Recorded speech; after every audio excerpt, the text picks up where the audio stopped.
How do we continue to encourage children to question and develop their own moral compass in a world that is so determined to tell us what to think?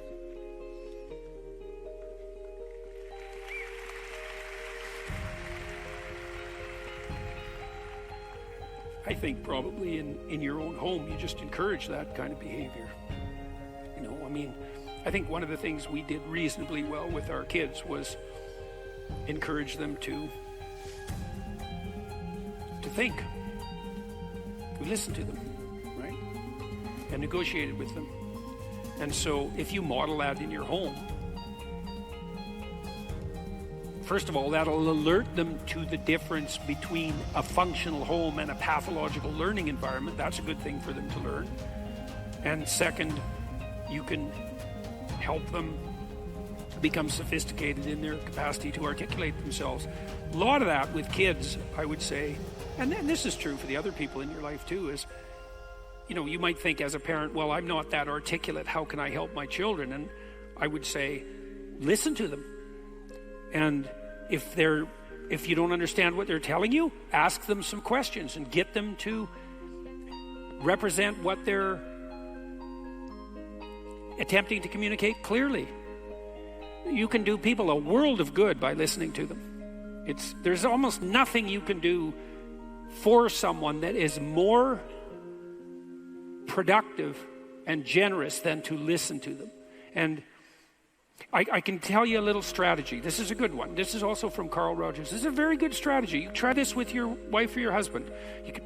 You could make this a rule. It's about the only psychological technique that I know that actually works, because most of what constitutes psychological technique is too sophisticated to boil down into something like a procedure, without it becoming false. But this works. So imagine, here's the rule. I'm going to listen to you. We're discussing some problem we want to solve. I'm going to listen to you. And then I'm going to wait till you tell me that you're done talking, right? So you've said what you have to say. And I'm going to leave that up to you. And then I'm going to tell you what you just told me. But here's the rule. You have to agree with my formulation. And so what are you doing then? Well, first of all, say you talk to me for 10 minutes and then I reflect back to you what you said. I'm not going to take 10 minutes to do that.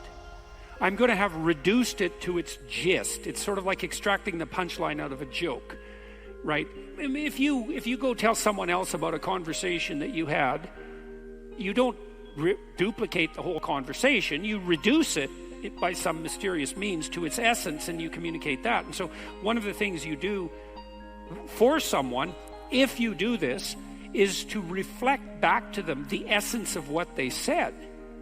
And if you get that right, they're pretty damn happy with you, because part of what they're trying to do when they're communicating is to reduce what they're communicating to its essence.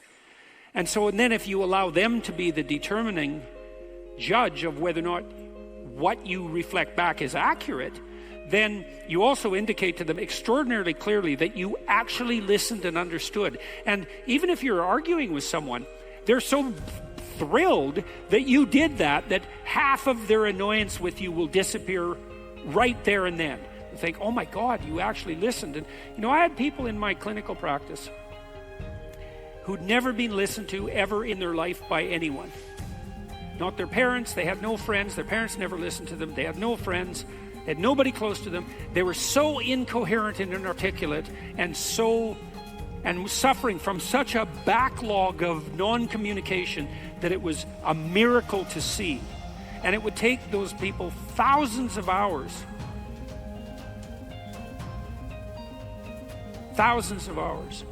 to lay out what they had to say. And no one had ever listened to them. You can help people by listening to them in a manner you can hardly imagine. Because what you're doing when you're listening to them is you're actually allowing them to speak themselves into existence in some real sense. Why are they talking to you? Because they want to get something straight. And why don't they just do that by themselves? It's because most people can't do that by themselves. In fact, I don't know if anybody can really do it by themselves. We think by talking. And even when we think by ourselves, we talk, it's internalized, it's still a dialogue. Almost everyone thinks by speaking. And so if they have no one to listen, then they can't think. And if they can't think, then they fall into a pit. And so if you listen, then you facilitate their thinking, and you can encourage them to speak and think. By your careful attention, you can indicate your careful attention by your capacity to reflect and summarize. So you try that. Try that in your life. Just every time you listen to someone from now on, it's like they go off on some communicative tangent. You say, "This is what I think you said. Did I get it right?" And maybe they say, "Well, no, not exactly. Here's what I really meant." There might be some tussling about the precise meaning of the utterance, but I'll tell you, man, people will be thrilled with you if you can do that. And they will. Here's something else that's ridiculously cool about this.